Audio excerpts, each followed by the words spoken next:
Nós vamos iniciar agora, pessoal, em 20 minutinhos aqui, a gente vai entrar, nós vamos iniciar a Epístola de Pedro, tá certo? Epístola de Pedro, na sua página aí da apostila, número 23?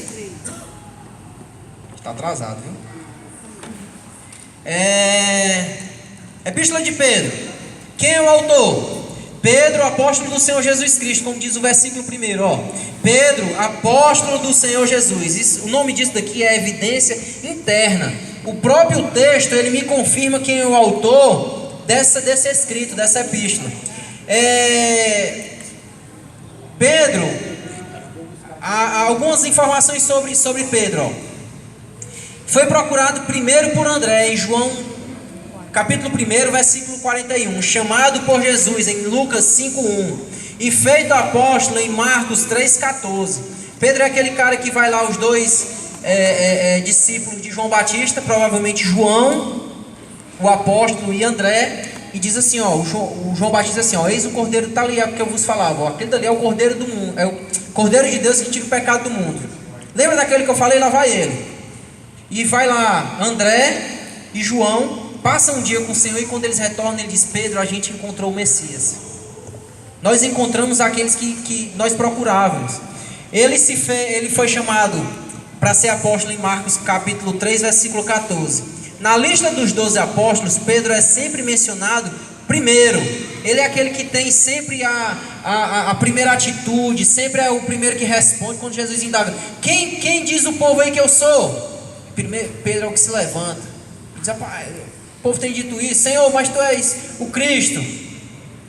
Quando Jesus vai dizer que vai morrer, diz, não, Senhor, a gente vai contigo até o fim. É aquele homem de intrepidez. Ele sempre, devido a essa intrepidez e esse espírito de liderança dele, ele sempre é mencionado como o primeiro, está sempre em primeiro lugar no hall dos apóstolos. Ele era o mais proeminente do grupo apostólico durante o ministério do Senhor. E nos primeiros anos da história da igreja, mas a tradição católica romana diz que Pedro foi o primeiro bispo de Roma. Isso é sem fundamento histórico, isso não diz nada a respeito, a tradição da igreja não confirma nada. Mas é fato que nos últimos anos do ministério de Pedro, ele viveu em Roma. Tanto é que a sua epístola foi escrita provavelmente lá no capítulo 5, versículo 13, ele diz que os da Babilônia, se referindo provavelmente a Roma, tá certo? Mas essa afirmação da igreja católica, pessoal, não tem fundamento nenhum, tá certo? Para quem foi que Pedro escreveu? Pedro 1:2 diz o seguinte, eleito segundo a presciência, Pedro 1:1 ainda, Pedro, apóstolo do Senhor Jesus Cristo, aos estrangeiros dispersos no Ponto, na Galácia, na Capadócia, Ásia e Bitínia. Quem são esses forasteiros e dispersos, pessoal? Nós vimos que essas cartas aqui, essas epístolas gerais, elas foram escritas em meio à grande perseguição. Todas as pessoas que fugiam de Jerusalém, saíam da Palestina, elas eram chamadas de quê? De forasteiros. E esses forasteiros aqui que Pedro escreve, eles estão aonde? No Ponto, na Galácia, na Capadócia, na Ásia e na Bitínia. Alguém chamou, Neto? Não, né? Então esses forasteiros, eles estão nesses 5 locais. Outro aspecto, Pedro aqui, ele o foco dele é escrever para os judeus que se converteram ao cristianismo. Assim como Tiago, Pedro também vai focar essas pessoas. Existia aqui, a gente vai já ver o contexto que Pedro escreve, um contexto de muita perseguição. E Pedro vem animar aquele povo. Pedro vem consolar, Pedro vem exortar. É a carta mais pastoral. Alguns autores afirmam que essa epístola de Pedro aqui é a carta mais pastoral. Porque o pastor, pessoal, é aquele que se preocupa com o rebanho. E Pedro aqui está preocupado com aquele povo. Eles são forasteiros porque a perseguição está grande. Eles são forasteiros não porque eles querem, mas para preservar suas vidas. E Pedro vem e encoraja aquele povo. Pedro vem e diz assim, pessoal, vocês aguentem mais um pouquinho. Não retrocedam na fé não. Saibam que vocês foram comprados não por ouro, nem por prata, mas por algo muito mais precioso, algo muito mais excelente, que é o sangue do Senhor. Então Pedro, ele vem consolar como um pastor deve consolar. Então são forasteiros devido a essas perseguições. Quem são esses eleitos? Os cristãos são eleitos para a obediência a Deus, sendo santificados, consagrados, separados pelo Espírito Santo. E tudo isso é conforme a presciência de Deus Pai. Vamos ler aqui o texto bem rapidinho, que tem coisas tão preciosas aqui nesse versículo 1 e 2. O versículo 1 diz: Pedro, apóstolo do Senhor Jesus Cristo, aos estrangeiros dispersos no Ponto, na Galácia, Capadócia, Ásia e Bitínia. Só um detalhe aqui, pessoal. Essa carta, ela também é válida para todos nós, porque também nós somos forasteiros nessa terra. Nós vivemos em um mundo em que qualquer momento a gente pode ser perseguido. Talvez a gente não seja perseguido como esse povo aqui estava sofrendo perseguição de fato, de guerra, a ponto de morrer. Mas em alguns momentos nós temos perseguições de pensamentos filosóficas. Talvez onde você trabalhe, quando você faz alguma consideração cristã, não, eu sou ortodoxo, eu sou contra o aborto, por exemplo. Sou contra o aborto. Eu sou contra a homossexualidade. Lá no seu trabalho você passa a ser perseguido. Sabe por quê? Porque você não é desse mundo. Você é um forasteiro. E vai ter momentos que a gente vai precisar ser consolado. Vai ter momentos que a perseguição talvez seja tão grande, que a gente lendo Pedro aqui, ele diz: rapaz, eu vou perseverar, eu não vou retroceder não vou mudar minhas convicções não. Eu não vou mudar a forma que eu penso não. Porque assim como esse povo perseverou, porque eram forasteiros, estavam...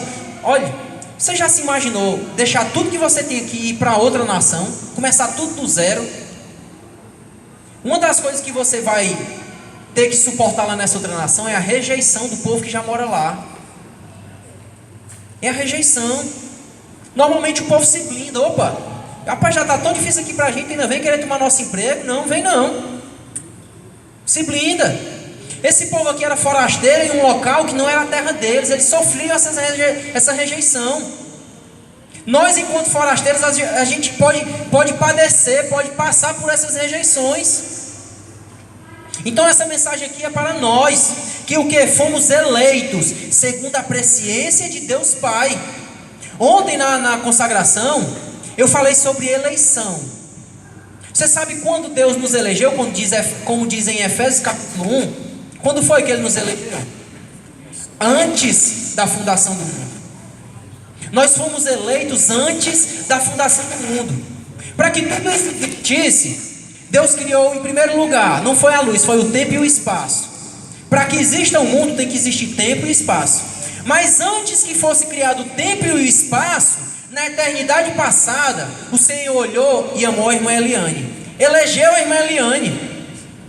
Lá na eternidade passada, antes de toda a criação, Deus amou o Ivan. Deus amou o César, a Alexandra. O Senhor nos elegeu. Nós somos eleitos pelo Senhor antes da fundação do mundo, segundo a presciência de Deus Pai, em santificação do Espírito Santo, para a obediência e aspersão do sangue de Jesus Cristo. Quantos aqui já leram a Bíblia e encontraram a palavra Trindade? Trindade. Quantos aqui já leram e acharam essa palavra Trindade? Não tem. Tanto é que um dos argumentos que condenam essa doutrina da Trindade é porque a Bíblia não fala. Mas nós acabamos de ler aqui um versículo que mostra a Trindade. Olha, nós fomos eleitos segundo o quê? A presciência de Deus Pai. Segundo o quê? A santificação do Espírito. E nós somos eleitos segundo o que? A aspersão do sangue de Jesus Cristo. São três pessoas que trabalham na economia, que você não tem como entender. Mas são três pessoas distintas que elaboraram o plano da salvação. Um projeta Deus Pai, um elege a Deus Pai, um vem e executa, que é Jesus, morre e asperge sobre nós o Espírito Santo. E um vem e completa a obra, nos selando, santificando, que é o Espírito Santo. Esse versículo 2 tem tanta coisa para dizer aqui, Deus Pai segundo a sua presciência. Agora tem uma coisa: o Senhor nos elege segundo a sua presciência. Isso é, a nossa forma de entender a presciência de Deus está muito relacionada à soberania de Deus, presciência, tá? Não é o seguinte, olha, o pai está aqui, o Lucas foi eleito para ser salvo. Porém, existe o Joãozinho aqui, que o Senhor não o elegeu, o Senhor o fez para vaso de desonra, o Senhor fez para condenação. Nós não acreditamos assim, tá? Nós acreditamos que todos foram eleitos, porém alguns dizem sim ao chamado do Senhor. Então Deus não determina, Ele conhece quem vai ser salvo, porque Ele é soberano e Ele é onisciente. Mas Ele não determina que o Ivan vai ser condenado, porque Ele simplesmente quer assim. Não é assim, eu me recuso a acreditar num Deus assim, em que Ele me ama mais do que ama o Ivan, não. Tanto é, deixa eu ler aqui.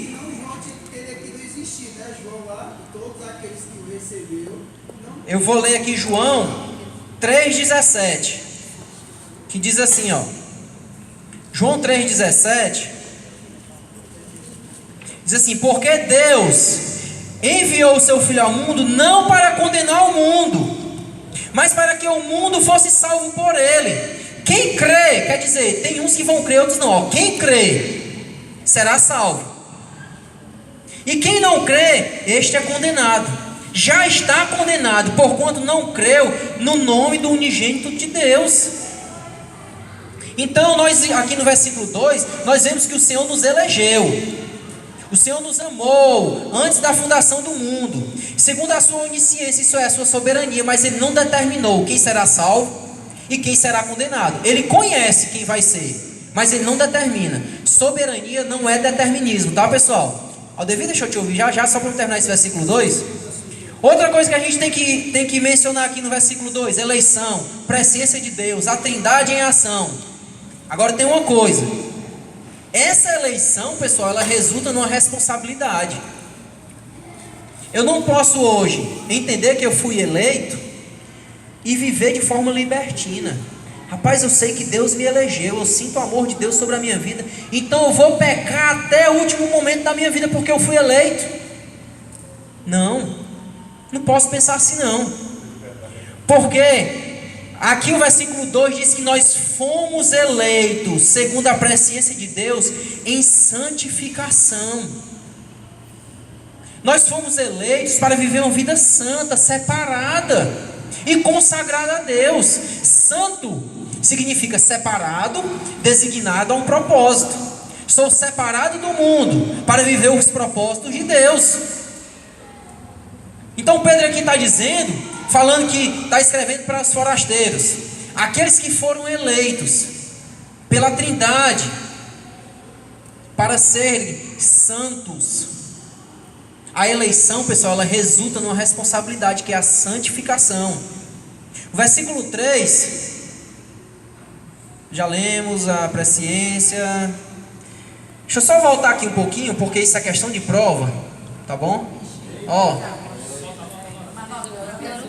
pessoal, eu falei tanta coisa importante, vocês vão anotar o que é questão de prova, pessoal. Talvez isso tudo que eu falei agora não vá cair na prova, mas vale mais do que uma questão de prova. Ó, qual é o tema geral da epístola, pessoal? Pedro vai bater o tempo todo na questão da santidade e do sofrimento. Os cristãos entre os judeus eram sempre perseguidos pelos seus patrícios. Além disso, o Império Romano começou desde o ano 63, mais ou menos, a oprimir severamente os cristãos. E Pedro escreveu para animá-los. Tiago, qual é o cerne de Tiago? Fé e obras. Pedro, santidade e sofrimento.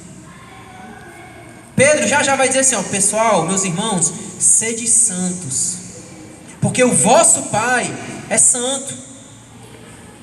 Em meio a essa eleição que nós falamos aqui, está aqui, ó, santidade. É algo que o cristão não pode abrir mão, pessoal.